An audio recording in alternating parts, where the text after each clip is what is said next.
신명기 8장 13절 14절 함께 보도록 할게요. 자, 우리 앞에 스크린에도 있고요. 함께 한 목소리로 봉독하겠습니다.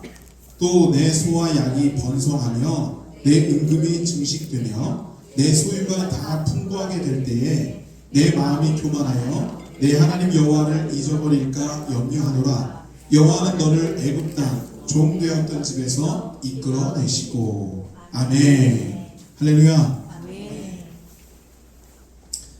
제가 최근에 조금 걱정거리가 생겼었어요. 사실 어디다 말도 못하고 혼자 가지고 있는 걱정거리가 되게 뭐냐면 자꾸 제가 뭘 잊어버리는 거예요. 예전에는 연세가 좀 지긋하신 분들이 내가 요즘 뭘 자꾸 깜빡깜빡해, 건망증이 왔나봐, 이렇게 말씀하시는 걸 자주 들었는데 저는 뭐 그렇게 나이를 많이 먹지도 않았는데 벌써 그런 거예요. 깜빡깜빡. 어느 정도냐면 주일날 이렇게 본당에 있다가 뭘 해야지 그러고 목욕줄을 막 뛰어내려가요. 그 문 여는 순간 내가 왜 왔지? 이럴 때가 있는 거예요. 그래서 어디다 말도 못하고 이거 뭔가 뭐 문제가 있나? 그래서 제가 병원 갈 용기는 안 생기고 그래서 인터넷에 막 검색해봤어요. 그랬더니 요즘에 연세가 지긋하신 분들뿐만 아니라 나이가 젊은 20, 30대에서부터 이 단기 기억 상실이라는 게 생기게 된답니다. 네. 그 이유가 뭐냐면 너무 많은 걸 보고 너무 많은 걸 머릿속에다 막 꾸겨냈는데요.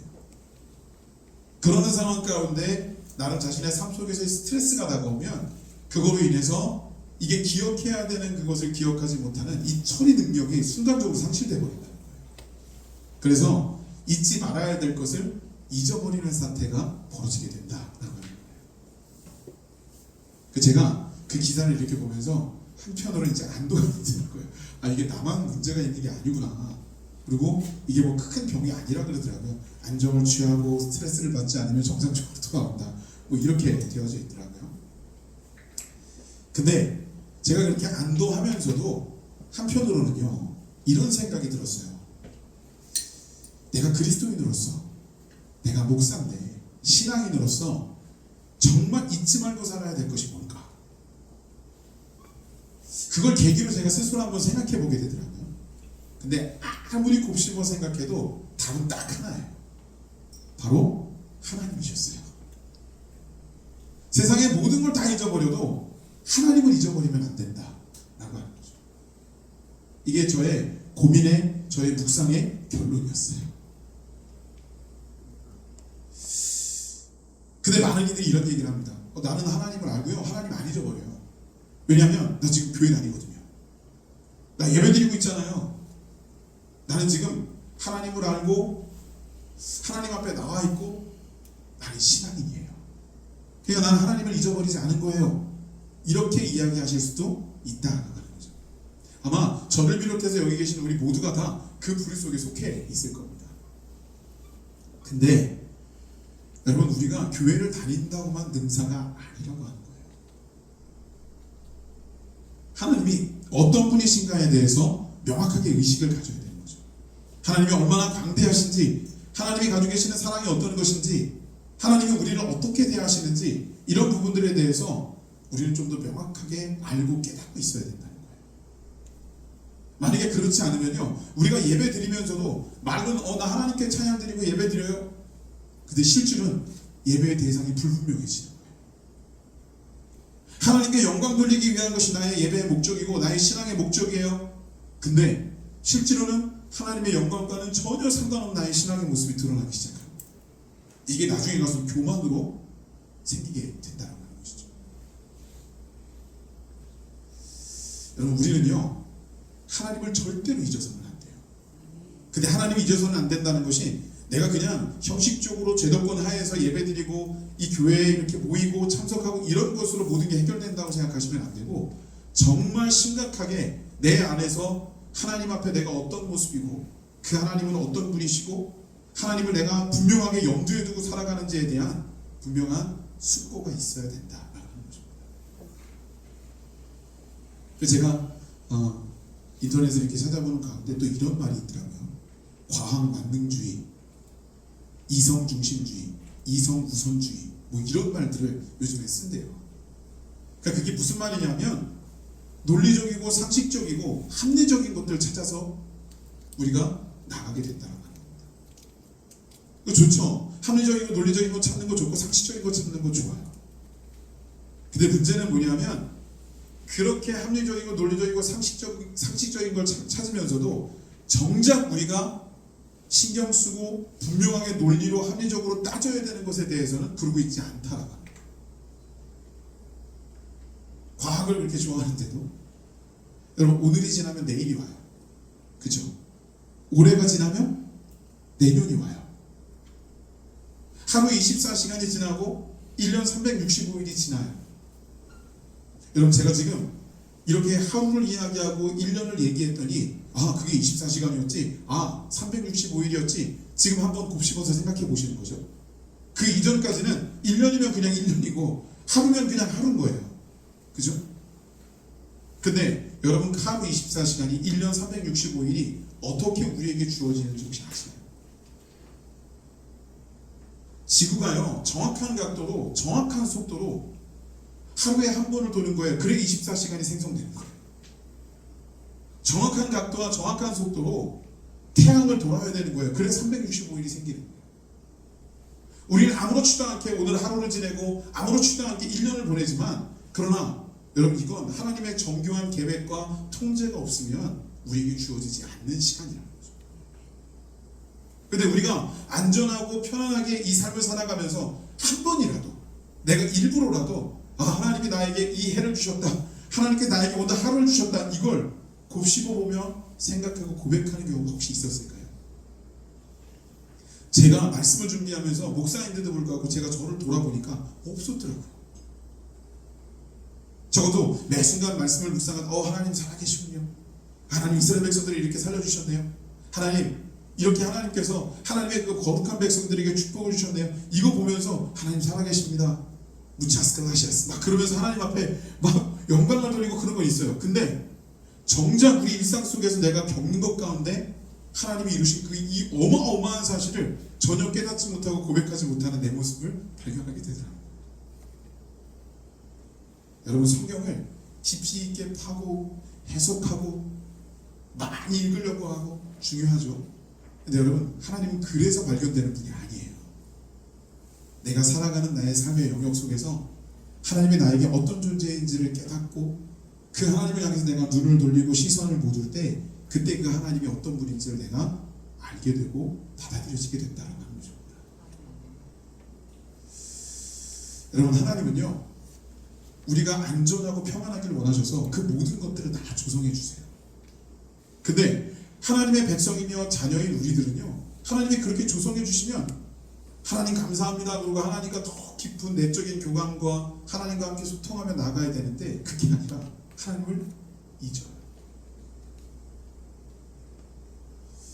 오늘 이 본문의 말씀 보면요 분명하게 나오거든요. 소와 양이 늘어나고 우리가 먹고 살만해지고 모든 것이 번성되고 나에게 은금이 풍부해지고 자 이렇게 되면 내가 교만하여서 하나님을 잊을까 합니다 라고 말하고 있다는 거예요.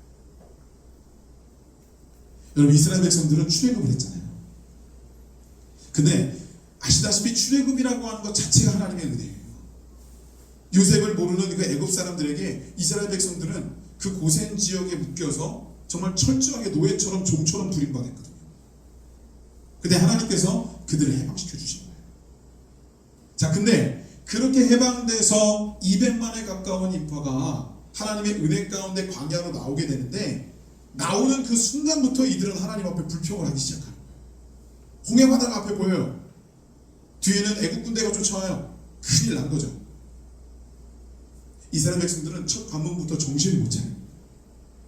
그거 간신히 뛰어넘고 가다 보니까 배가 고파요. 배고프다 그래서 만나줬더니 그 다음에 고기가 먹고 싶대요. 참 죄송해요. 가지가지 하죠. 목마르대요. 여러분 이 이스라엘 백성들이 하나님 앞에 여러 가지를 요구해요. 근데 요구할 수밖에 없어요. 그 수많은 인파가 광야에 나가서 살아가는데 더군다나 자기들이 바리바리 짐을 싸들고 가도 여러분 그게 한계가 있겠죠. 근데 중요한 건 뭐냐면 그렇게 200만이 넘는 사람들을 하나님께서 광야로 이끄셨다면 하나님께서 먹이고 입히고 채우실 것을 예비 안 해주셨을까요? 그런 대책도 없이 하나님께서 그 어마어마한 숫자를 광야로 끌고 나가셨을까요? 그렇지 않아요. 여러분, 우리 하나님 그렇게 일하시는 분이 아니에요. 그러면 이미 하나님께서 주시기로 작정하고 준비해 놓으신 것이기 때문에 필요하면 어떻게 하면 돼요?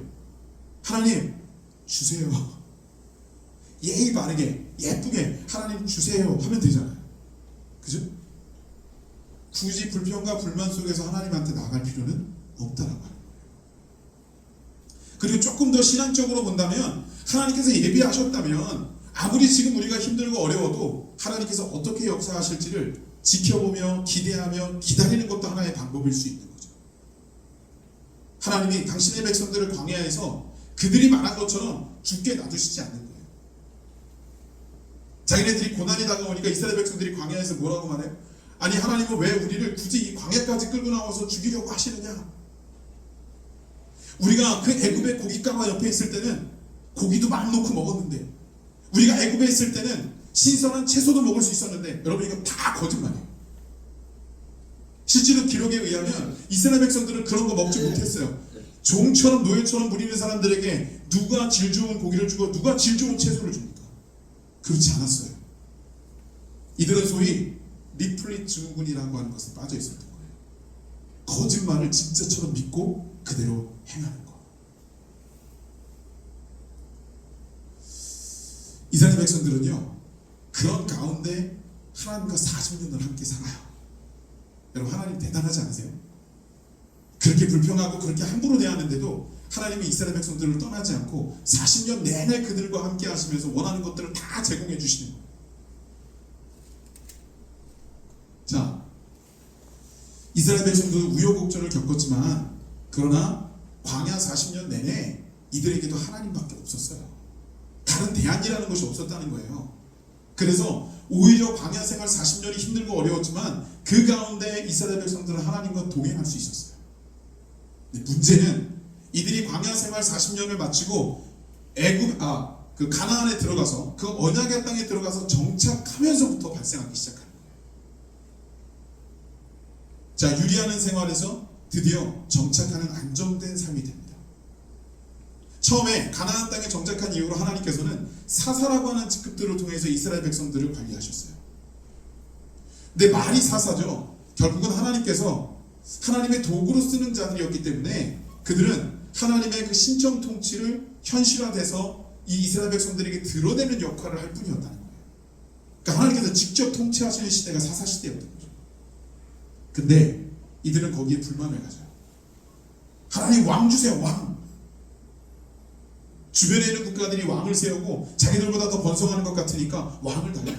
하나님은 그 요구에도 응해 주세요. 왕을 세우시죠. 초대왕 사울로부터 시작해서 다윗 솔로몬에 이르기까지 통일 왕국을 이끌어가게 하십니다. 근데 여기서 문제가 생기는 거예요. 통일 왕국이 진행되는 그 3대의 그 왕정이 진행되는 동안에 이스라엘은요 굉장히 강성했고 평안했어요. 어디 침범을 받았다, 침공을 받았다라고 하는 대목이 잘 나오지 않아요. 근데요, 중요한 것은 그러다 보니까 그 이스라엘 백성들과 왕으로 세워진 그 왕들이 타락하는 거예요. 평안해지니까, 안정적이 되니까. 하나님께서 처음에 사울을 세울 때 얼마나 사울을 기뻐하셨는 줄 아세요? 자기가 너무나도 겸손해. 그래서 집 밑에 들어가서 숨어 있는데도 하나님 그를 굳이 찾아내서 기름 부음을 이루셨던 그 사람이 사울이에요. 근데 그 사울이 타락하잖아요. 다윗은 어떻습니까? 광야를 유의하는 내내 하나님을 온전히 바라봤던 사람인데, 근데 왕위에 오르자마자 하지 말아야 되는 인구조사를 해서 하나님의 기분을 상하게 하고 자기 그 휘하에 있던 장신 우리아의 아내인 바세바를 범하기도 하고, 다윗 같은 인물도 그런 짓을 저지릅니다. 뭐 솔로몬은 말할 것도 없어요. 초기에 지혜의 왕이라고 알려졌지만 그가 그 중장년기를 거치면서 그는 타락하고 우상숭배에 빠져버리게 된다. 그러면 솔로몬 이후에는 어땠느냐? 아시다시피 남과 북으로 분열왕국으로 쫙 갈라져요. 갈라진 이후에는 더 심각해지죠. 북쪽이든 남쪽이든 하나님 배격하는 왕들이 세워져서 하나님의 뜻에서 완벽하게 벗어나는 그런 통치가 이루어지기 시작합니다. 결국에는 북쪽은 아수르라고 하는 나라에게, 남쪽은 바벨론이라는 나라에게 멸망을 당합니다. 여러분, 제가 지금 빠르게 이스라엘 역사의 그 전반부에 있는 앞전에 있는 것들을 쭉 훑어내려서 여러분께 좀 소개를 해드렸어요. 근데 여러분, 이 내용, 이 상황성들을 잘 보시면요, 하나님 앞에 합당히 세워져 있던 이들은 모두가 다 고난과 역경 가운데 있었던 상황이었고, 오히려 안정적이고 평안이 주어졌을 때 이들은 하나님을 잊고 자기 방식에, 자기 좋을 대로, 자기 소욕대로의 삶을 살아갔다는 하는 거예요. 여러분, 혹시 내가 지금 너무 안정적인데, 너무 평안한데, 그러면 그때 경각심을 가지고 하나님 앞에 더 기도하세요. 내가 지금 괜찮은데, 그러면 하나님 앞에 더 깊이 감사하시며 기도로, 예배로 나오시면 된다는 거예요. 물론 그렇게 안 하면 하나님 저주하십니까? 그렇지 않으면 하나님께서 줬던 거 뺏어가십니까? No, 절대로 그렇진 않아요. 그러나 중요한 건 우리가 하나님을 사랑하고 하나님을 경외하기 때문에 그 하나님께서 우리에게 이루신 일을 분명하게 잊지 않고 기억하며 나가는 것은 중요한 일이다라고 하는 거예요. 여러분, 우리가 하나님 앞에 진정한 고백으로 이루어지면, 여러분, 고백이 하나님의 뜻 안에서 이루어지는 것으로 우리는 분명히 올려드릴 수 있게 된다고 하는 겁니다. 하나님은요, 하나님의 것을 우리에게 분명히 누리게 해주시는데, 그런데 그런 가운데에서도 분명 하나님은 하나님의 것을 드러내시면서 하나님이 우리에게 주셨다라고 하는 것을 알려주셔서 우리가 하나님을 기억하게 만드시는 거예요. 제가 웬만하면 다른 목사님들 설교 잘 안 듣는데, 어쩌다가 또 알고리즘에 뜬 설교가 있는데 제가 저도 모르게 클릭해서 듣기 시작했습니다. 근데 거기 이 목사님이 이런 예화를 드시는 거예요. 어떤 교회가 있었대요. 근데 그 교회가 많이 부흥을 해서 주차 공간이 부족한 거예요. 그래서 주차 공간을 이제 마련하기 위해서 이렇게 둘러보니까 그 교회 근처에 바로 앞에 있는 그 앞집에 있는 분이 가지고 있는 땅이 꽤 넓은 땅이 있더라는 거죠. 공터가. 그래서 여기를 사서 여기를 주차장으로, 교회 주차장으로 좀 하든가 아니면 대여를 좀 하자, 리스를 하자. 그래서 전 교인이 이제 그걸 기도하기 시작했답니다. 그러다가 이제 이 목사님이 가셔가지고 이제 그 땅 주인한테 땅을 좀 저희가 빌려서 주차장을 쓰면 어떨까요? 라고 했는데 처음에는 거절을 하더래요. 아니라고, 이거 내 땅 이거 팔 거 아니라고. 그리고 나 여기다 뭐 할 거 있다. 근데 그래도 성도들이 그래도 우리에게 주차 공간이 필요하고 성도들이 늘어나기 때문에 참 행복한 곡이죠. 막 기도를 하는데, 근데 갑자기 그 주인이 직접 교회에다 전화를 거셨대요. 그래서 내 땅 사용하라고, 무상으로 쓰라고, 대여하는 게 아니라 값을 치르는 게 아니라 무상으로 쓰라고, 그냥 갑자기 그런 감동을 준 거예요. 그 교회는 너무 좋죠. 근데 조건이 있었어요. 그게 뭐냐면 1년 52주 중에 딱 한 주는 쓰지 말라고. 딱 한 주는 쓰지 말라는 주를 딱 남겨놓고 나머지 51주를 마음대로 써라, 여기를 주일마다. 그랬다는 거예요. 그럼 이 교회에서 그걸 거절할 이유가 없잖아요, 그죠? 하나님께 영광을 돌리면서 이 교회에서 이제 그 주차장으로 마련해서 거기 쓰기 시작했습니다. 근데 사람이라는 게 참 욕심이 심각한 게, 아니 그렇게 주차 공간이 없다가 51주 동안 그 주차를 할 수 있는 공간이 생겼으면 이게 정말 감사한 거잖아요, 그죠? 그리고 그 주인에게도 사실 되게 감사해야 되는 거잖아요. 근데 이 성도들이 갑자기 이런 불평이 생긴 거예요. 아니 쓰게 해주려면 52주 다 쓰게 해주지, 그 한 주를 뭐 때문에 못 쓰게 하냐. 그 한 주 동안도 이렇게 보면 뭐 다른 일을 하는 게 아니라 그냥 비워놓은 채로 놔두는 거예요. 아무것도 안 하고. 근데 이걸 왜 못 쓰게 할까? 그래서 한 번에 이 목사님이 성도들이 자꾸 이제 웅성웅성 거리니까 그분께 전화를 해가지고 한번 여쭤봤대요. 혹시 그 한 주는 왜 여기 뭐 하시나요? 왜 못 쓰게 하실까요? 52주 중에 왜 51주만 쓰라고 하셨죠? 라고 물어봤대요. 이분이 뭐라고 이렇게 대답을 하느냐 하면, 그래야 내 땅인 줄 알고 고마워하죠. 그랬다는 거예요. 그 한 주라도 못 쓰는 그 시간이 있어야 이게 당신들 게 아니라는 걸 알고 함부로 안 돼야죠 라고 하는 생각으로 그 얘기를 했다는 거예요. 1년 52주 중에 51주를 쓰게 해줬다는 거 다 해준 거잖아요. 그죠? 근데 그 한 주 못 쓰게 하는 것으로 이 소유는 나다, 이 소유권은 내게 있다 라고 하는 걸 명확하게 하고 싶었다는 거예요. 여러분, 이 예화에 하나님을 빗대는 것은 좀 무리수가 되지만, 그러나 저는 하나님이 딱 떠올랐어요. 하나님께서 우리에게 모든 걸 주시거든요. 심지어 자기 독생 손자까지도 보내셨거든요. 근데 우리가 하나님 앞에 어떨 때는 내가 정말 원하고 간절히 하나님 앞에 나가고자 하는 건데 이상하게 그게 이루어지지 않을 때가 있고, 이상하게 하나님께서는 이게 왜 100%로 안 주실까라는 생각을 하게 만드실 때가 있어요. 근데 여러분, 그 100%가 아닌 것이 하나님의 은혜예요. 왜냐하면 내가 누리고 있는 99%가 하나님께서 주신 거라는 걸 깨닫게 해주시는 거예요. 여러분, 이게 복 아닐까요? 저는 하나님께서 우리에게 주시는 축복, 지금 혹시 80%를 경험하고 계실지 95%를 경험하고 계실지 혹은 99%를 경험하고 계실지 그거 잘 모르겠어요. 하나님과 여러분과의 관계성 속에서 이루어지겠죠? 근데 분명한 건 여러분, 우리가 99%를 누리고 있다 할지라도 사실 100% 전부 다 하나님의 것을 우리가 누리고 있다라고 하는 걸 기억하셔야 된다는 거예요. 그리고 우리는 하나님께서 허락하신 99%가 있다면 1%가 부족하더라도 그 99%로 충분히 만족하면서 살 수 있도록 하나님께서는 채워주신다라고 하는 겁니다. 여러분, 그 하나님과의 우리와의 관계 잊지 마십시오. 우리의 주인이 누구신지 잊지 마십시오. 하나님이 어떤 분이신지 잊지 마십시오. 그렇게 돌아오는 한 주간을 살아가시기를 주의 이름으로 축원합니다. 기도하시겠습니다. 하나님, 감사합니다. 오늘 우리들에게 주신 이 말씀이 하나님을 잊지 말아야, 또 하나님으로부터 멀어지지 말아야 된다라고 하는 우리의 온전한 결단과 다짐으로 나아갈 수 있도록 인도하여 주시옵소서. 하나님을 사랑하는 마음이 우리가 하나님께 나아가는 이 모습으로 드러날 수 있도록 인도하시고, 이미 우리에게 보여주신 하나님의 사랑의 역사를 우리는 경험하며 또한 누리며